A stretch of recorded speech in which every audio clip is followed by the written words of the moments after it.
இந்த டிவிக்கே கட்சியோட தலைவரை எதிர்க்கிறதுல ஒரு நியாயம் இருக்கு.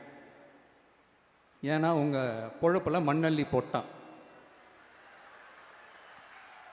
என்ன இந்த ஊழல் லஞ்சம்லாம் பண்ண மாட்டேன்னு சொல்லி உங்க அரசியலையே ஒரு தெருமுனைக்கு கொண்டாந்து விட்டான். மக்கள் வேற அவனை தான் நம்புறாங்க. ஸோ இந்த விஜயை எதிர்க்கிறதுல ஒரு அரசியல் நியாயம் இருக்குது, அதை புரிஞ்சுக்கலாம். ஆனால் இன்னைக்கு இந்த விஜயை மக்கள் ஓட்டு போட்டு ஜெயிக்க வச்சு ஒரு தீர்ப்பை கொடுத்து மக்களுக்காக வேலை செய்யறதுக்காக முதலமைச்சராக உட்கார வச்சிருக்கிறாங்க.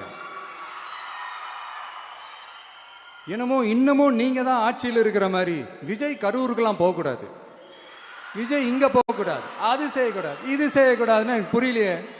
ஆட்சியில் இருக்கும் போது தான் இவ்வளோ கட்டுப்பாடெல்லாம் போட்டீங்க, எஸ்ஓபிஸ்லாம் போட்டீங்க, ஸ்டாலின் சார் ஆப்ரேட்டிங் ப்ரொசீஜர்லாம் போட்டீங்க. இப்போவும் அதே பண்ணிட்டு இருந்தீங்கன்னா என்ன சார் நியாயம்? இல்லை, நான் தெரியாம தான் கேட்குறேன்.